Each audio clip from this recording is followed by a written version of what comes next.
Baba says, my children are flowers, fragrant flowers. And Baba says that the foundation of this fragrance is your churning of knowledge. So the more we churn knowledge, the more fragrant flowers we become. And I was just thinking about this thing, how churning of knowledge makes us a fragrant flower.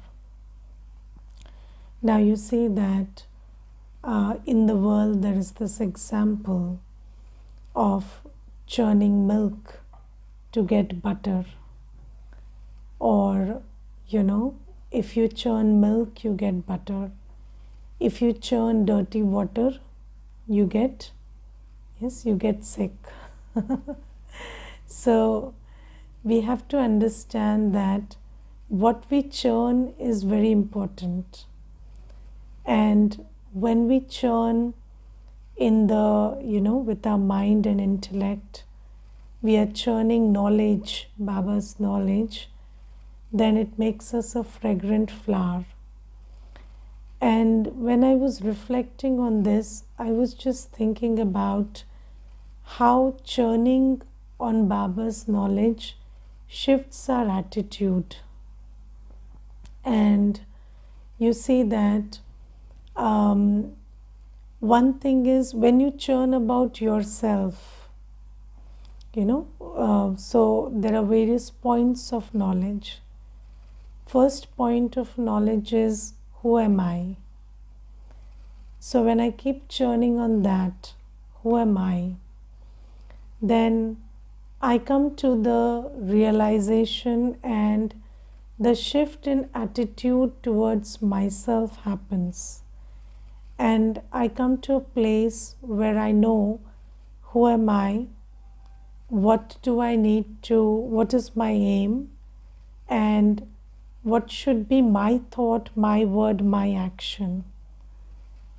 And, how I should use my resources according to my aim.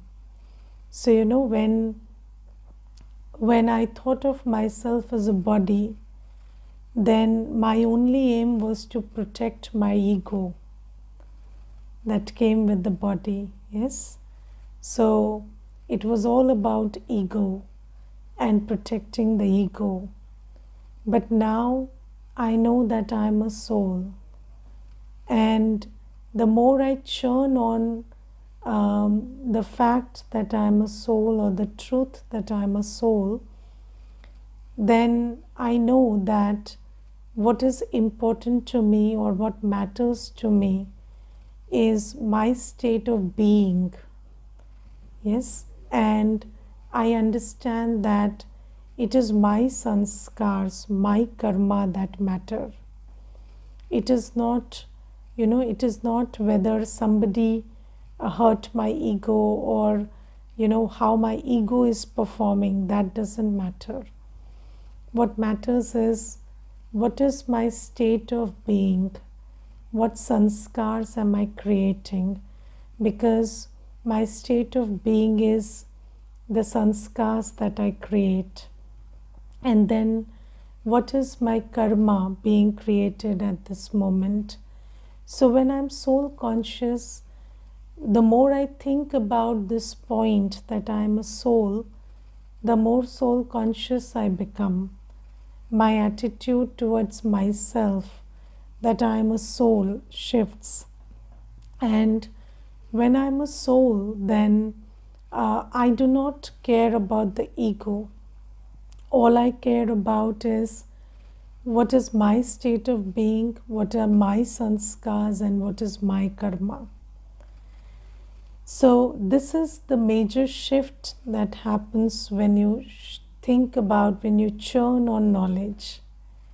And this changes your fragrance, doesn't it?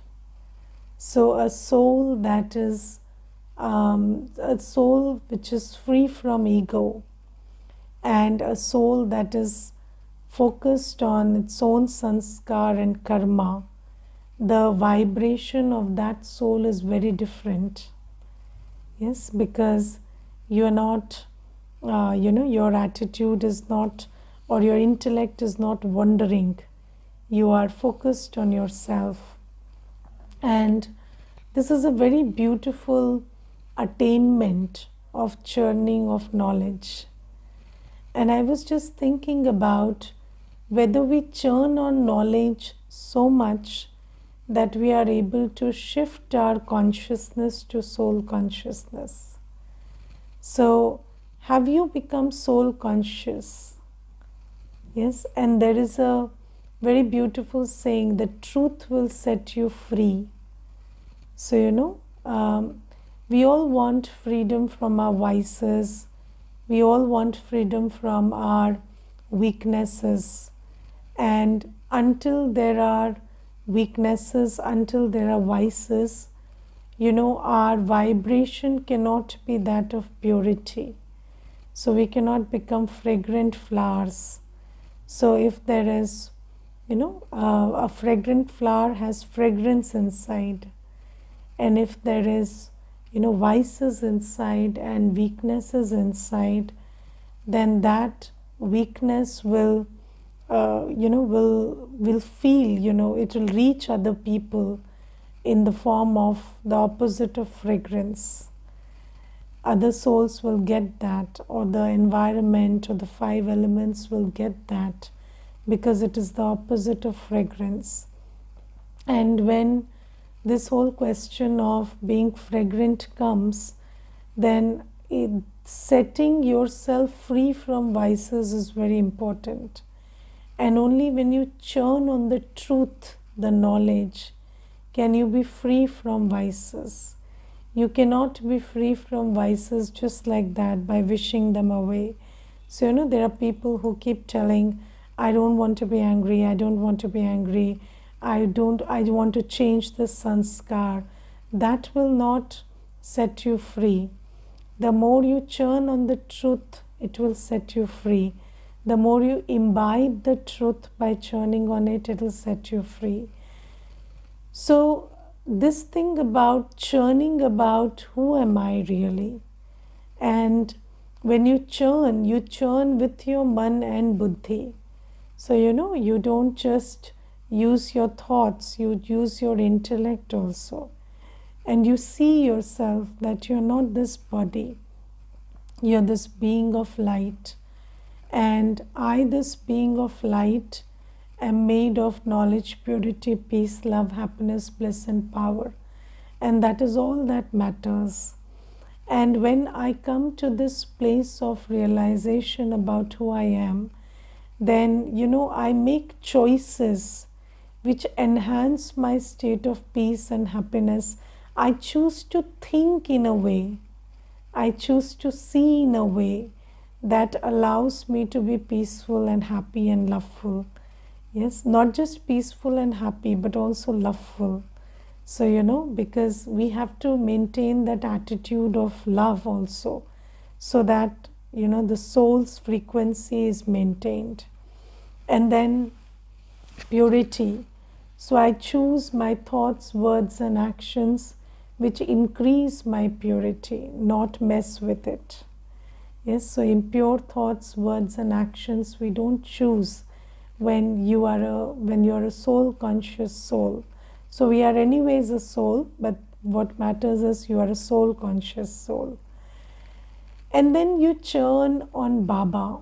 You churn on Baba, and when you think about, you think about Baba's qualities, then, and you think about you as Baba's child, then you also feel like Master Powerful, Master, Master Ocean of Peace, Master Ocean of Purity. So that is one thing. But also when you think about Baba's presence with you, so Baba is here with me, and you churn about that. And because Baba is here with me, I have Baba's guidance, I have Baba's Srimad, I have Baba's support, I have Baba's company, I have everything, and then you have to churn on it. And the more you churn on it, you feel like you're living in Baba's canopy. And that canopy and living under Baba's canopy is a very different feeling from the feeling of living like an orphan, like we did earlier.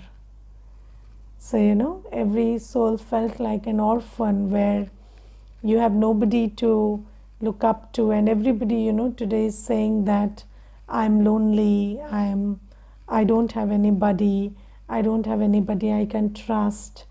And then churning on Baba's presence and Baba's company and how Baba is here for us, that makes us full of, this vibration where I feel secure, I don't feel lonely. I feel the opposite of insecurity, loneliness, fear, everything else. And also, the opposite of the state of confusion, where you don't know what to do, what is right, what is wrong. And when you have Baba, you know that, you know certainly that this is what is right and this is what I need to do.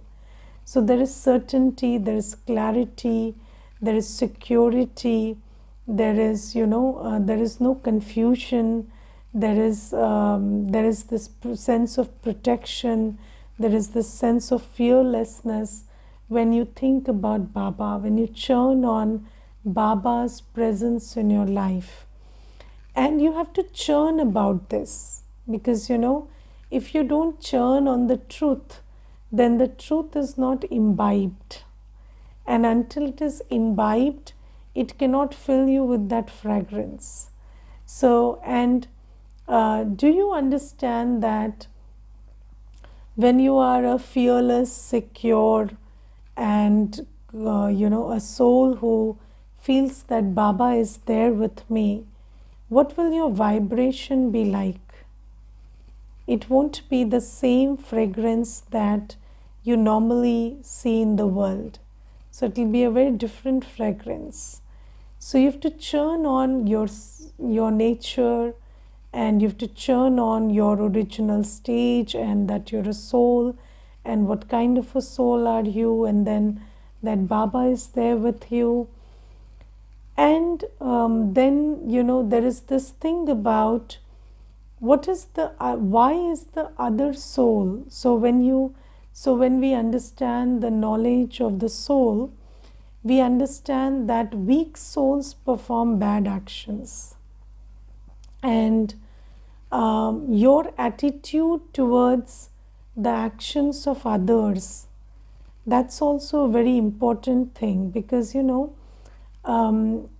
I have understood that, you may make your choice that I am a soul and I have to, think in a way that I am peaceful, I am powerful, I feel happy. That's fine. Or I have to keep my mind clean. That's fine.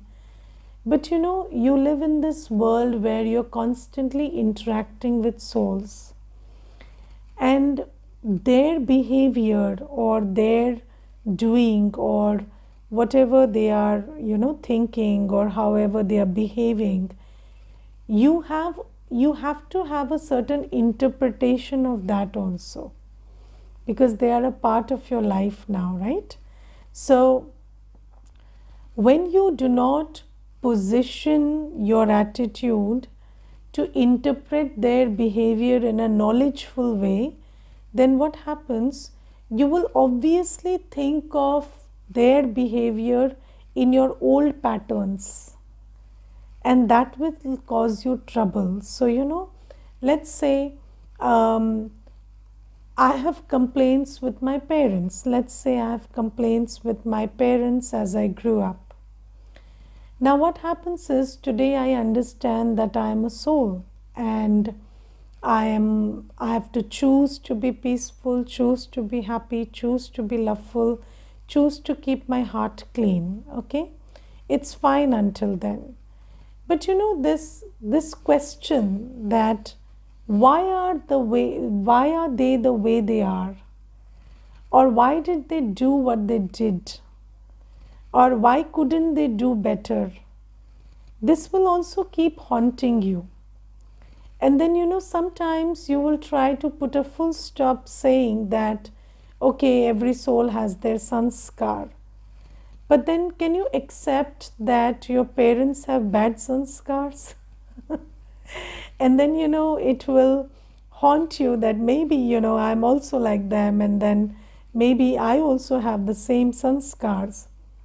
So, it is necessary to have an attitude towards yourself, and it is also necessary to churn the knowledge and arrive at an attitude which allows you to be compassionate towards others.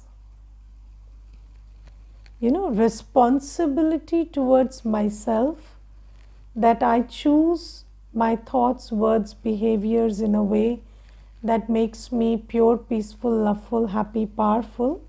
That's responsibility towards my own actions.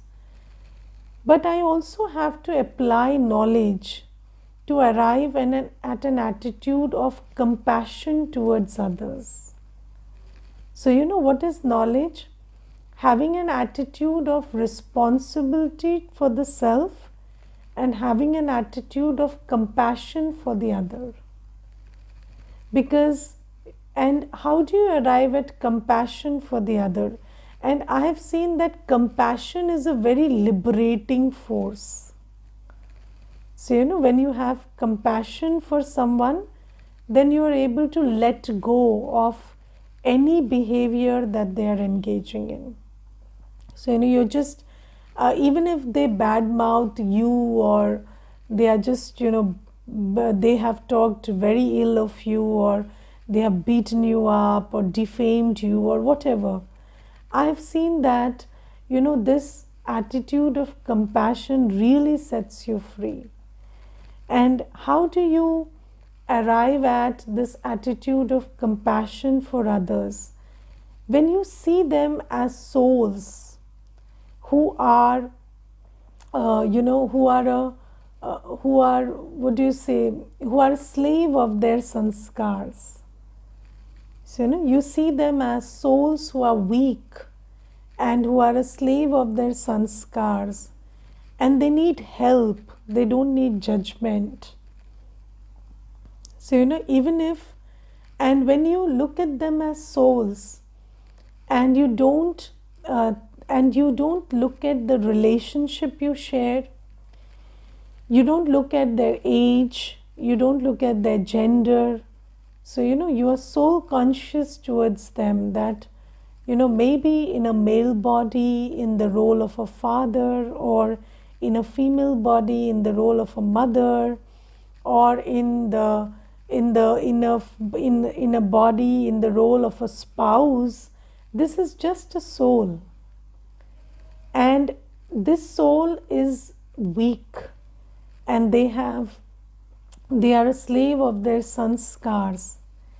And when you try to see that, when you have that soul conscious drishti, and you have to sit and churn on these things, because when you churn on the fact that everybody around me is a soul, then you arrive at that compassion.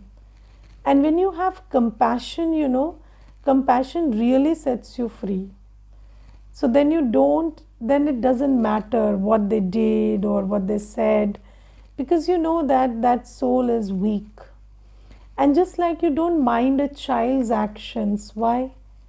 Because you know that that child is weak, So that child doesn't understand. So similarly, you are able to have that compassion. And there was this one sister yesterday, and she was telling me that, my father cannot stand any correction. So she said that, anything, maybe, he makes a booking, and then maybe I tell him that, this place is usually occupied at this time, so we could look for a different place.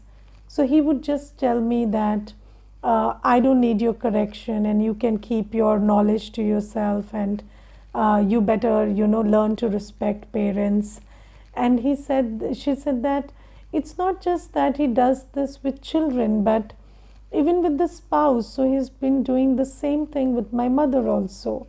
And she was saying that, what is this, Didi? Why does somebody has so much ego that they cannot stand a little bit of correction, and every time, there is a little thing and that argument happens, and then he just snaps at everybody and leaves. And it feels really, I feel really, embarrassed, and I feel like I'm being, shut down all the time.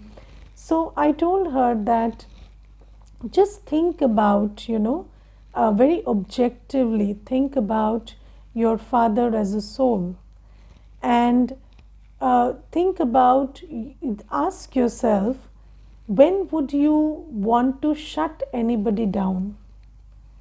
You would want to shut anybody down because you don't have the courage, you don't have the mettle, to accept constructive criticism. And that's the sign of a weak soul. And when somebody is weak, you do not thrash them. Even in your mind, why are you thrashing him? He's a weak soul. And weak souls perform bad actions. That's what Baba has told us. So when you see a bad action, look at the weak soul behind it. And when you see the weak soul, and along with that, that, your responsibility towards yourself is to choose to be peaceful, loveful, pure, peaceful, and choose the thoughts that take you to that place. Then when you combine these two things, then you are able to free yourself from thinking about them, and you are able to make that choice of thinking peacefully, thinking lovingly. Yes, because if you want to choose peace, but you want to block your love, and that can't happen, because these 7 qualities are with each other. They work in tandem with each other. And let's say, you think that somebody is a bad person, and then you want to choose your peace, but you are not okay with the idea of loving them. You're not okay with the idea that your heart has loveful thoughts for them. So then you cannot block your love and arrive at your peace. It doesn't work like that. So you have to have love flowing in your heart for everyone, so that you can experience peace and happiness in your heart. And if somewhere your love is blocked, your peace will also be blocked. So this is why it is very important to process a whole scene in a manner, and when you think knowledgefully, then you understand that this soul is a weak soul performing bad actions, and then anyways they are Baba's children, and we have a fraternal relationship, and I am a brother soul to this brother soul. So can I not have love in my heart for this soul? And what is the problem with having an open heart or having love in my heart for this soul? Because that soul is struggling. And if I just open my heart, then you will be able to arrive at peace. And when you block your heart, you cannot be peaceful. So these two things are very important. So one thing is, when you choose your own, based on your dignity, that you are a soul, you choose to be pure, peaceful, loveful, and B, you understand that that one is a soul, and you position your attitude in such a manner that you are able to have compassion and love for the soul. and then you will be a fragrant flower. Then your vibration, you will vibrate at the frequency of an angel. And it is very important that when you want to be fragrant like a spiritual rose, then you have to finish all the foul smell inside you, and all the foul smell inside you is that of vices and impure thoughts and critical feelings, and all of those will finish when you hold the truth inside you, the truth of who you are, the truth of who you belong to, the truth of what is your aim, and the truth of what is the other soul, why is the other soul doing what they are doing. So, and the truth is, nobody wants to be bad. They are so weak that they end up being bad. So, every soul is so weak that they end up being bad. And do you understand the suffering of someone who thinks not peacefully or speaks bitterly?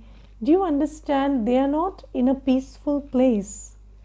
And it is your duty to help them recover. It is not your duty to pass judgment on them. So even if they can't see their own sorrow, you have the eye of knowledge to see their sorrow. And we are all hiding behind the veils of ego. And sometimes ego will make you think that, I'm right, so it doesn't matter whether I'm in pain. But Baba has taught us to see that even when you're right and you're in pain, you are still in pain. And that pain needs healing. And that pain, when you can see, you have the will in your heart to heal that pain. Even if it comes, and the most difficult situation happens when there is somebody who is abusing you. So it's very easy to be compassionate towards somebody who is not directly attacking you. But when somebody is attacking you with their words or with their behavior all the time, then it becomes very difficult to have an attitude of compassion towards them. But the thing is that when they are attacking you, then normally, because we have been in this body conscious world, what we do is we activate our ego mechanism, and that ego shield comes up, and then you're trying to protect yourself with your ego. Yes, so when somebody is trying to attack you verbally all the time, they are telling you that you are a wrong person and you're a bad person, and you did this to me and my life is all messed up because of you, and they are always trying to tell you these things, then your ego mechanism also comes up, and then you also start creating the same thoughts, that okay, I did this to you and what did you do, and you are not a saint the way you think you are, and you also start creating the same kind of thoughts, and those thoughts are all reactive, and they are damaging your fragrance.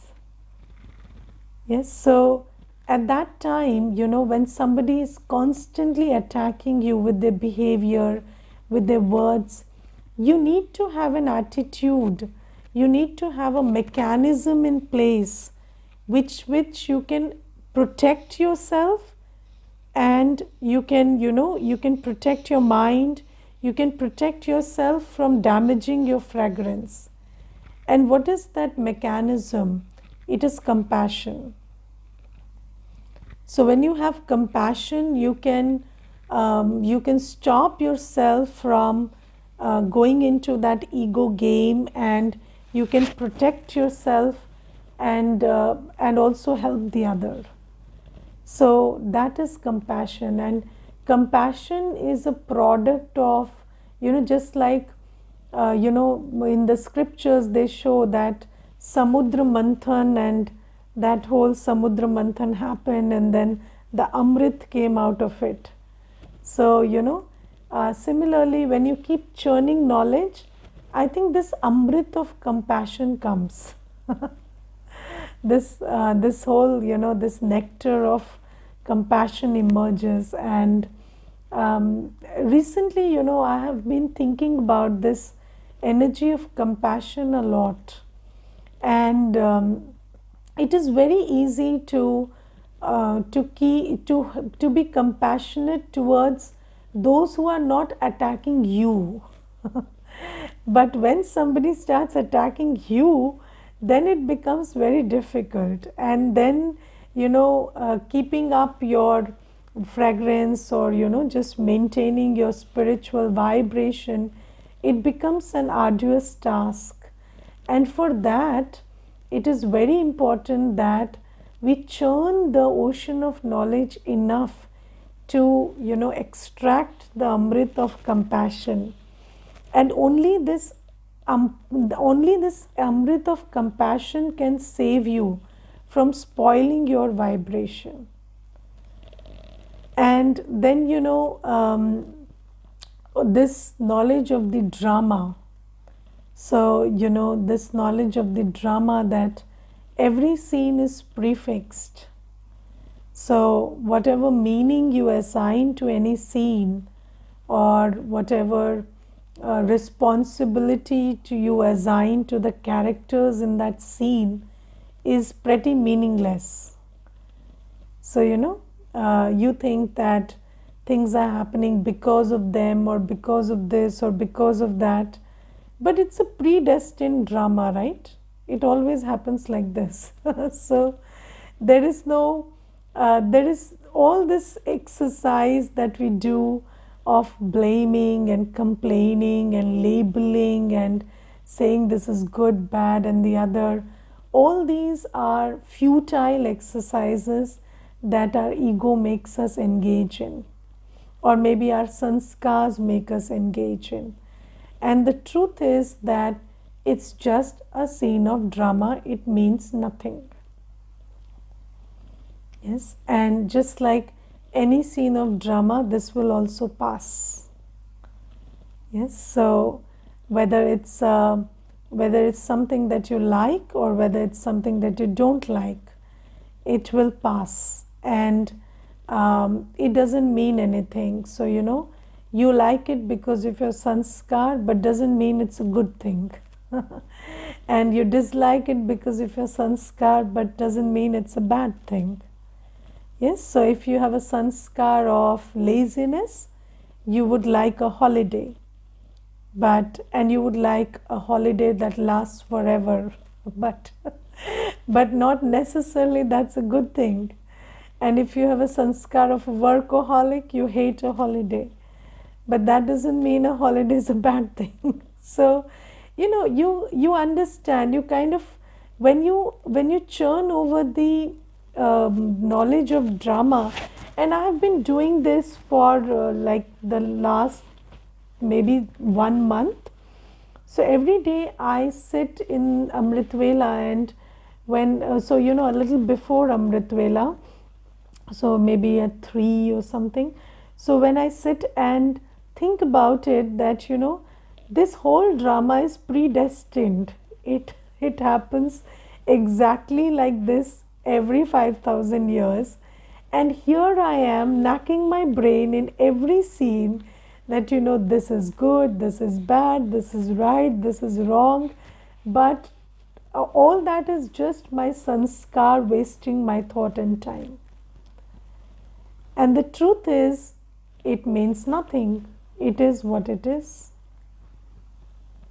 Yes, it is what it is. That's it. So when you start churning on the knowledge of the drama, then you are filled with this sweet fragrance of loving acceptance of everything the way it is. And when you have loving acceptance of everything the way it is, and I underline loving acceptance because there is there's a majboor acceptance also, what can we do if not accept? So, not that kind of acceptance, you have to accept, not that kind of have to acceptance, but very loving acceptance that everything is beautiful and everything is perfect and everything is accurate. And when you look at every scene like that, then what happens is you don't lose your fragrance. Your fragrance is intact. Your vibration doesn't change into the vibration of worry or complaint or blame or concern. You are filled with this beautiful fragrance of sweetness and harmony and love and purity. And Baba says, this fragrance I want in my children. And Baba says, the more you churn on knowledge, you will be filled with that fragrance. And I think, it is time that we started serving through fragrance. Because, these days, earlier, even when I started doing seva, so it was words that impressed or words that attracted somebody. So, when you spoke in a language which was attractive and you spoke Gyan with clarity, then the souls would understand Gyan because of the words in which that was spoken. But these days, people have gone deaf because they hear so much. So, everywhere they are only listening, and somehow, they've gone deaf listening. And I think, it's very important now that we paid attention to our fragrance, because that's what will make a Baba's child or with the place where you live, the place where Baba's child lives, an oasis in this desert of the world. And when somebody when somebody is in and around that fragrance of purity and true peace and true love, they will catch it, and then they will be attracted to it, and then that fragrance will make them understand Baba also eventually. So this is what Baba is wanting us to do. So just churn on knowledge, and this churning will create an attitude, will make you arrive in an attitude which will help you retain your fragrance come what may.